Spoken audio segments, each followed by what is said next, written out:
Fait chaud.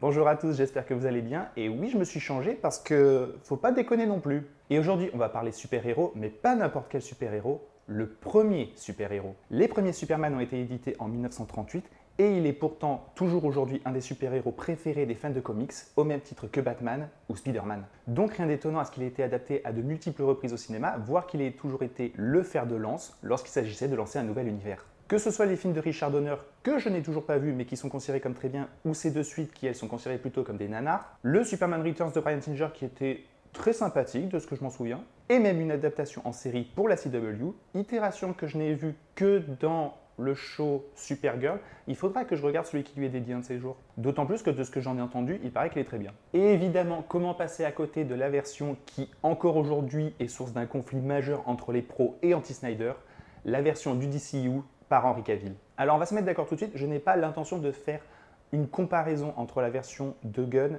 et de Snyder. Je ne vois absolument aucun intérêt de dire Gunn a fait mieux ceci, Snyder a fait mieux cela, et d'essayer d'un peu plus alimenter cette guéguerre inutile. On a deux visions artistiques, deux visions différentes, voire même opposées par certains aspects.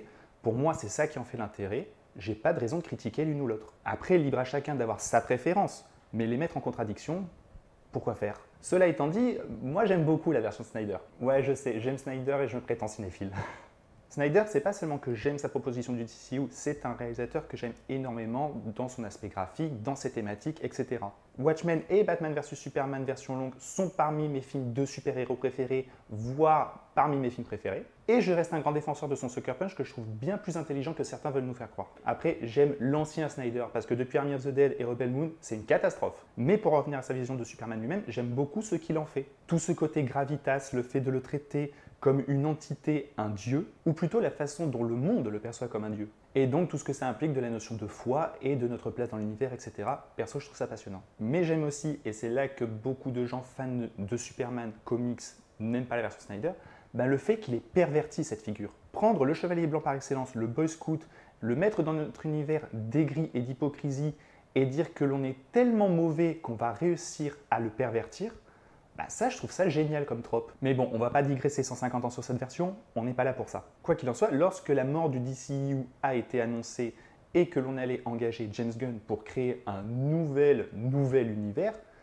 j'étais à la fois très content, mais pas si hypé que ça. Gunn, de par sa réalisation, de par son côté nerd fan des comics, et qui plus est, quelqu'un qui a connu ce qu'était une machine comme Marvel, a mille et une fois prouvé qu'il était la parfaite personne pour gérer un tel univers. D'un autre côté, quand bien même j'étais satisfait parce que j'avais cette sensation qu'on avait pris la bonne personne, d'un point de vue plus personnel, je n'étais pas hypé parce que le style Gunn, c'est pas un style qui me parle, c'est pas un style qui me touche. Je compte me les revoir prochainement parce que j'aimerais bien me refaire un marathon MCU jusqu'à Endgame, mais j'ai pas un si bon souvenir que ça de ces Gardiens de la Galaxie. Je ne nie pas les qualités des films, c'est juste que moi je reste un peu en dehors. Et notamment à cause d'un gros point, l'humour de Gunn. J'ai cette sensation qu'il aime bien l'humour un peu débile, un peu potache. C'est pour ça d'ailleurs à mon avis qu'il aime autant mettre en scène les losers tels que les Gardiens de la Galaxie ou le Suicide Squad. Parce que son style d'humour matche parfaitement avec ses personnalités. Mais pour moi ça a plutôt tendance à créer une distance. C'est pour ça que par exemple j'avais absolument pas aimé le final des Gardiens de la Galaxie dans lequel Star-Lord va se mettre à danser. Après c'est peut-être aussi parce que chaque fois que je vois Chris Pratt j'ai envie de lui foutre une baigne. Un humour décalé que l'on retrouvait déjà dans son Horribilis, que j'avais trouvé sympa sans plus, et qu'on a l'air de retrouver dans le peu que j'ai vu dans son film Super. Cependant, j'ai dit que j'allais bientôt revoir sans doute les Gardiens de la Galaxie. Je pense qu'il faudrait que je me refasse les autres films de Gunn, parce que depuis quelques temps, mon avis sur lui, et notamment sur sa façon d'écrire, a commencé à changer. Avec son dernier film, il avait quand même réussi à me faire chialer ma race à plusieurs reprises pour un raton laveur. Et son Superman m'a grandement aidé à mieux appréhender son style, ce qui est d'ailleurs la parfaite transition pour revenir au cœur de cette vidéo. Attaquons enfin la critique de Superman. Hey buddy, eyes up here.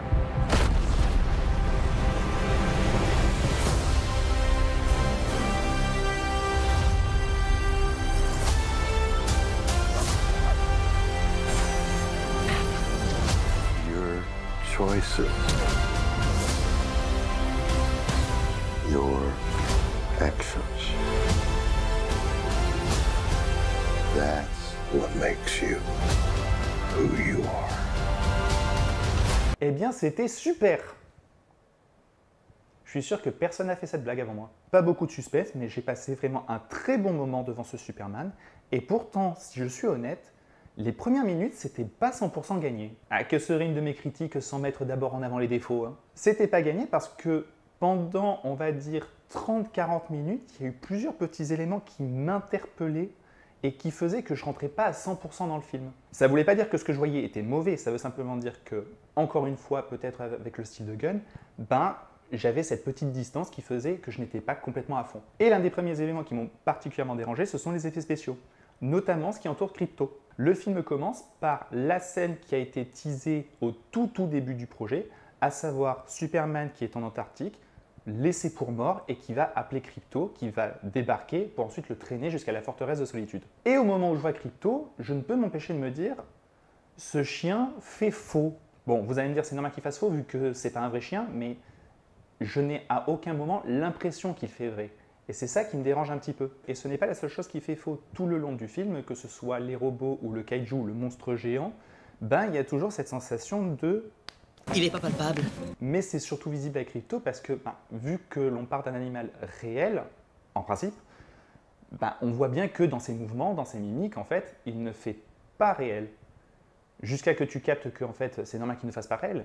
Il fait comics, parce qu'on est dans un film de comics. En fait, au fur et à mesure que le film avançait, je finis par me rendre compte que ce n'est pas que les effets spéciaux sont mauvais, c'est juste qu'ils sont en parfaite adéquation avec la volonté de Gunn de faire un pur comics movie. Pourquoi Krypto n'agit pas comme un vrai chien, ou plutôt si il agit comme un vrai chien par certaines attitudes, mais pas dans sa gestuelle, dans ses mimiques? Parce que sur un comics, c'est de cette façon que l'on procéderait. Et Gunn épouse complètement cet aspect-là dans son film. Du coup, ce que je prenais à la base pour un défaut, au final, m'est paru complètement cohérent avec la volonté et la vision artistique de Gunn. Ça n'excuse pas tout, je pense qu'il y a certains modèles et certains plans dont les effets spéciaux auraient pu être mieux faits, mais on ne peut pas critiquer en tout cas la façon dont ces effets spéciaux sont faits. C'est juste qu'on a eu tellement de films qui nous proposent en termes d'effets spéciaux une volonté de réalisme, y compris dans le MCU quand c'est dégueulasse, mais qui dans sa vision et dans son aspect veut être réaliste, que de voir quelque chose qui est beaucoup plus comics, un peu plus cartoon, c'est vrai que ça a l'impression de jurer au premier regard. Il faut juste un temps d'adaptation. Et au final, Gunn nous offre d'un point de vue technique, effets spéciaux, la photo aussi, je trouve les couleurs extrêmement belles, vraiment très solides. Un autre élément qui m'avait fait un peu douter, c'est en rapport avec mes précédentes réflexions sur le style Gunn, à savoir ses personnages et son humour un peu débile. Et la meilleure représentation de ce que je dis, c'est le personnage de Eve Tessmaker. À la base de ce que j'en ai vu dans les comics, c'est plutôt l'assistante de Lex Luthor, mais dans le film, on se retrouve plutôt avec une espèce de cruche adepte du selfie. Et autant dire que je voyais absolument pas où Gunn voulait en venir avec ce personnage. Pareil, dans sa volonté de faire de Jimmy Olsen un tombeur malgré lui avec qui toutes les femmes veulent coucher, encore une fois, j'étais là à me dire « Ouais, c'est rigolo, mais à quoi ça sert ?» Oh, homme de peu de foi. Un peu plus tôt dans la vidéo, je vous disais que j'avais l'impression, grâce à Superman, d'avoir un peu mieux compris quel était le fonctionnement d'écriture de Gunn. Et Eve et Jimmy sont des parfaits exemples de ça. On va avoir des éléments qui semblent sortir de nulle part, qui semblent juste être là pour créer du rire si on est adepte de cet humour. Perso, Eve, j'avais juste envie de la baffer pendant une bonne partie du film. Mais qui, au final, vont toujours avoir une utilité scénaristique et ou thématique. Dans le cadre de Jimmy, son succès auprès des femmes va être l'occasion d'une avancée scénaristique majeure. Et il en va de même avec Eve, avec son obsession qui, de premier abord, semble juste aberrant et agaçant. Sans compter le fait que sa présence aux côtés de Lex en dit énormément également sur lui. Et cette intelligence d'écriture, on la retrouve dans tous les personnages. Ce que j'aime beaucoup avec Gunn, c'est qu'il va réellement donner une personnalité à chacun de ses personnages, une utilité, mais une utilité à hauteur du film et ne jamais les surexploiter. Le film introduit au spectateur le Justice Gang, un groupe composé de 3 super-héros, Green Lantern, Mr. Terrific et Hawkgirl. Mr. Terrific est celui qui est clairement le plus développé, il va avoir des scènes qui lui sont entièrement dédiées et parvient même parfois à carrément voler la vedette aux autres personnages. Green Lantern, aka Kyle Gardner, arrive à être délicieusement agaçant, mais sera surtout là pour être en opposition avec Superman concernant les thématiques du film que l'on va développer un peu après. Et Hawkgirl est plutôt montré comme quelqu'un qui va suivre le mouvement et va pas être beaucoup plus développé. Et je me doute qu'à la fin du film, certains regretteront que ces personnages ne soient pas plus présents, qu'ils n'aient pas plus d'importance. Et en même temps, ils ont l'importance qu'ils doivent avoir dans ce film. En effet, Gunn aurait pu en faire des caisses pour vraiment forcer leur présence, mais il se dit non, j'ai besoin d'eux pour ces raisons-là, ils sont là pour ces raisons-là, je ne les utiliserai pas plus. Donc oui, Hawkgirl apparaît littéralement 5 minutes dans le film, mais elle va avoir son intérêt d'un point de vue thématique, elle va avoir son grand intérêt d'un point de vue scénaristique, c'est déjà amplement suffisant. On les verra plus tard dans le reste du DCU. Et quand il a besoin de réellement développer un personnage pour un peu plus appréhender ses intentions et ses sentiments, tels que Métamorpho, là il sait le faire. Vraiment c'est faux parce qu'il y a dans ce Superman un grand nombre de personnages, et pourtant chacun arrive à exister, à avoir son petit moment, et je les aime absolument tous, pour différentes raisons. Vraiment, Gunn, en termes d'écriture, chapeau. Et cette qualité d'écriture que je développe déjà pour les seconds rôles, on la retrouve encore plus pour le trio principal. Même si, encore une fois, j'avais des petites réserves au début. Revenons donc un peu en arrière sur mon dernier doute que j'ai eu avec le film. Cette sensation de débarquer en plein milieu d'une histoire. Superman démarre avec un carton nous indiquant que les méta-humains sont connus sur Terre depuis près de 300 ans, que Clark a débarqué il y a 30 ans, qu'il y a 3 ans il est devenu Superman, et qu'il a tout récemment subi sa première défaite. Et comme je le disais, on le retrouve en Antarctique à moitié mort. Et donc la première question qui me vient à l'esprit, c'est qu'est-ce que je fous là? Gunn a expliqué que pour lui, il y avait certaines scènes qui n'avaient plus besoin d'être réexpliquées au public. La mort des parents de Bruce Wayne, la mort de l'oncle Ben pour Spider-Man, et l'arrivée de Superman et son enfance. Sur ce point-là, on n'est pas tout à fait d'accord. Certes, ce sont des scènes que tout le monde connaît, ou que sur le papier, tout le monde connaît. Peut-être que des gens vont découvrir Superman avec ce Superman. Mais en plus, c'est pas Superman, c'est son Superman. Et donc, pendant une petite demi-heure, j'ai vraiment eu cette sensation de me dire que je suis censé connaître ces personnages alors que tu ne me les as jamais présentés. Je ne sais pas qui est Superman, je ne sais pas qui est Clark Kent, je ne sais pas comment est-ce qu'il a découvert la forteresse de solitude, comment est-ce qu'il est devenu Superman, je ne sais pas comment est-ce qu'il a rencontré Lois, comment ils se sont mis ensemble, je ne sais pas pourquoi au bout de quelques mois, elle est déjà au courant que Clark Kent est Superman, je ne comprends pas qui est Lex Luthor, je ne comprends pas sa position vis-à-vis de Superman, je ne comprends pas pourquoi est-ce qu'il est autant Superman. Et on pourrait me répondre qu'il y a des évidences, qu'il y a des récurrences dans toutes les itérations de Superman, mais encore une fois, c'est son Superman, c'est un nouveau Superman, faut quand même un peu replacer les pièces sur l'échiquier. D'autant plus que c'est pas aidé par un récit qui, encore une fois, pendant tout le début du film, va être un peu mécanique. C'est bizarre, on a vraiment cette sensation de scènes qui sont posées les unes à la suite des autres parce qu'il faut justement mettre en place ces pièces. Il y a un petit manque de fluidité dans l'ensemble. Mais après, passer cette demi-heure, alors là, tout se fluidifie, tout est mis en place, et donc c'est juste du pur plaisir.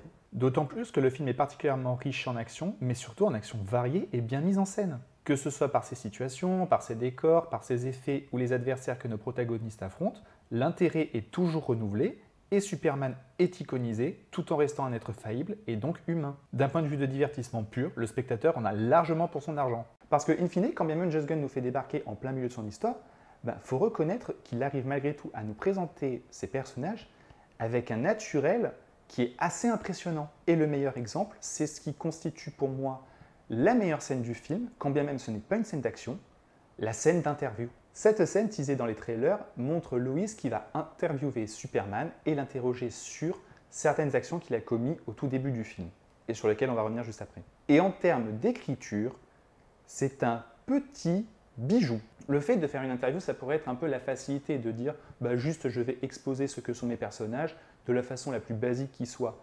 Mais non, étant donné que ce sont des journalistes, étant donné que c'est comme ça qu'est définie Lois, c'est parfaitement sensé et cohérent avec ces personnages. Et du coup, on se retrouve avec une scène qui, juste par des dialogues, va en dire mais tellement par les mots choisis, par les intonations, par les questions, par ce jeu de ping-pong entre Lois et aussi Clark Kent / Superman, parce qu'ils sont considérés presque comme 3 personnages dans cette scène. On en apprend sur Lois, on en apprend sur Clark, on en apprend sur Superman, on en apprend sur la façon dont Clark voit Superman, on voit sur la façon dont Lois perçoit Clark et perçoit Superman, on en apprend sur leurs relations, sur la façon dont eux se perçoivent ensemble, on en apprend sur l'univers, sur la façon dont cet univers perçoit Superman.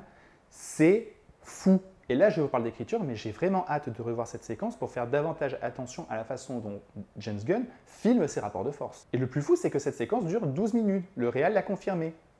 On les sent pas une seconde, les 12 minutes. Faut quand même en avoir une sacrée paire pour prendre un film de super-héros où les gens s'attendent à voir Superman voler et dézinguer à coups de laser des robots et faire une véritable pause, en théorie, où des gens vont juste parler pendant 12 minutes. Et pourtant, c'est la scène la plus passionnante du film. Et c'est là qu'on voit que Gunn a fait un travail absolument génial pour son casting, parce que David Corenswet et Rachel Brosnahan sont parfaits dans leur rôle. Lois est cette femme forte, indépendante, qui a du punch, qui ne se laisse jamais dominer quand bien même ce serait par l'homme le plus puissant du monde. Par cette scène, on comprend vraiment pourquoi c'est une journaliste aussi douée et respectée. C'est quelqu'un qui ne va jamais se laisser biaiser par les relations qu'elle a. Quand bien même en face, elle a son petit ami, elle ne va pas hésiter à lui poser les questions qui fâchent, les questions qui dérangent. Et ce, même si d'un point de vue politique, elle est parfaitement d'accord avec lui. Mais elle garde son objectivité. Elle fait très bien son travail. De son côté, Clark Kent / Superman est quelqu'un de doux, d'aimant, mais d'aimant tout le monde, qui veut sauver tout le monde, qui veut toujours faire les bonnes choses pour les bonnes raisons.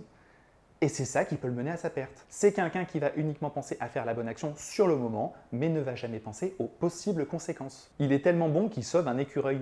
Mais paradoxalement, cette volonté de bonté fait qu'il a tendance à trop lisser et simplifier le monde dans lequel il évolue. Et c'est ça qui est beau dans leur relation aussi. Elle voit le monde tel qu'il est et de façon plus objective, et donc a tendance à ramener Superman sur Terre, à le ramener à son statut de Clark Kent, tout en le mettant face également à ses responsabilités. Lui, à l'inverse, représente pour elle un idéal, une possibilité d'améliorer ce monde. Et face à ce duo de protagonistes, il fallait un ennemi qui soit à leur hauteur, et bordel ce que c'est réussi aussi. J'adore comment James Gunn a réussi à dépeindre Lex Luthor comme un homme à la fois extrêmement intelligent et en même temps vachement débile. Il est extrêmement intelligent par la réussite de sa société, par les technologies qu'il crée, par le plan qu'il met en place tout le long du film. Mais le problème et le paradoxe, c'est qu'il a un ego surdimensionné, qu'il le sait, qu'il sait que ça va le conduire à sa perte, et malgré tout, il y fonce quand même. Un peu plus tôt, je disais que la présence de Eve à ses côtés, que ce soit sa petite amie, en disait énormément sur lui. Le gars a une intelligence qui surpasse quasiment tout le monde sur Terre, et pourtant il a tellement ce besoin de se sentir supérieur aux autres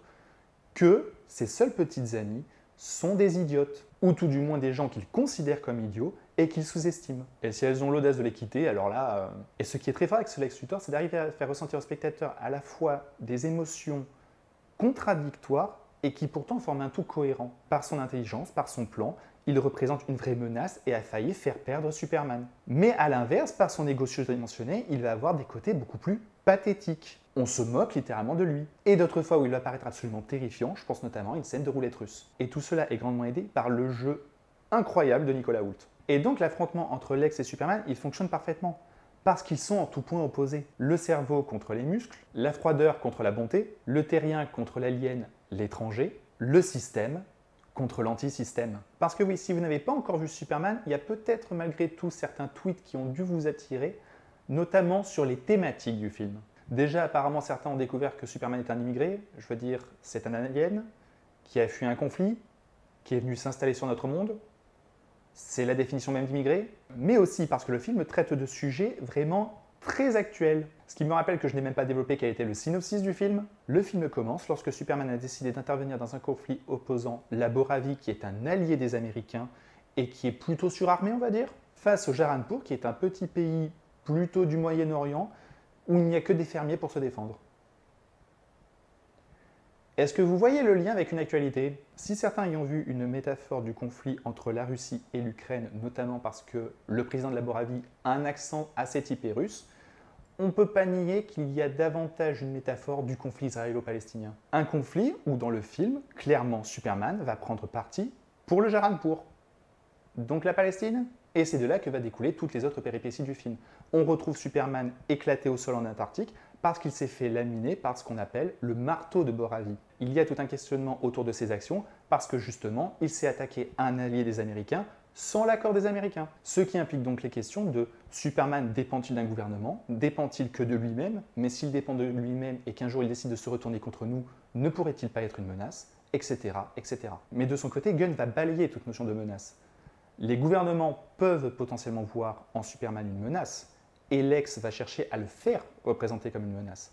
Nous, on sait que Clark n'en sera jamais une. Le centre thématique du film va surtout être autour de la question de la prise de position. Est-ce que Superman a bien fait de prendre position pour le Jaranpur? Malgré ses bonnes intentions, doit-il se mêler à des conflits internationaux? Est-ce que la bonté justifie ses actes et à quel point sa volonté de bien faire peut le mener loin? Pourquoi prendre position en premier lieu? Mais aussi, est-ce que ne pas vouloir prendre position, ce ne serait pas prendre position justement? Élément qui sera particulièrement développé avec le Justice Gang, qui se dit être apolitique. Et autant dire que dans un Hollywood qui a peur de se mouiller et qui va faire les films les plus politiquement corrects possibles, avoir une proposition aussi radicale que Superman, c'est sacrément couillu et il faut l'admirer pour ça. Je veux dire, le gars a vendu le conflit israélo-palestinien dans lequel il fait passer les Israéliens pour des sombres connards dans un film hollywoodien très grand public. Et Gunn, il y va pas avec le dos de la cuillère. Hein. Les Boraviens sont des méga salopards, les Jaranpour sont des pures victimes qu'il faut défendre. Hein. Qu'il faut défendre parce qu'elles sont en danger,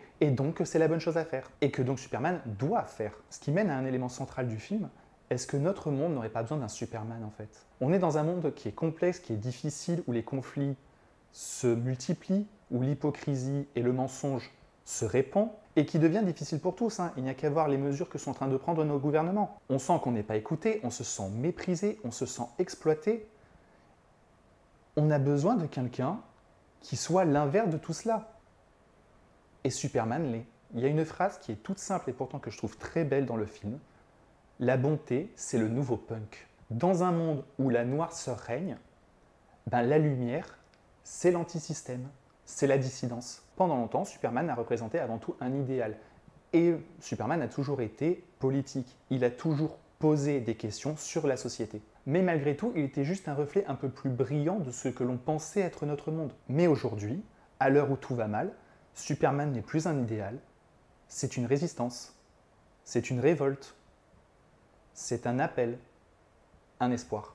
Et en ça que Gunn ait utilisé cette figure vieille de près d'une centaine d'années, 90 ans, je trouve ça vraiment très beau. C'est marrant, mais avec ce Superman, en fait, je retrouve pas mal de points communs avec un film que j'adore et dont je vante les mérites depuis ma toute première vidéo, Paddington 2 de Paul King. On retrouve dans ces deux films déjà la volonté de mettre en place des petits éléments qui vont avoir une grande importance pour le final ou en tout cas pour le scénario, mais aussi ces personnages pleins d'espoir et de bonne volonté qui viennent rappeler au monde qu'une autre possibilité existe, que la gentillesse, la compassion, la solidarité, ce ne sont pas juste des mots. La bonté, c'est le nouveau punk. Ce qu'a accompli Gunn avec ce Superman, c'est vraiment impressionnant à tous les niveaux.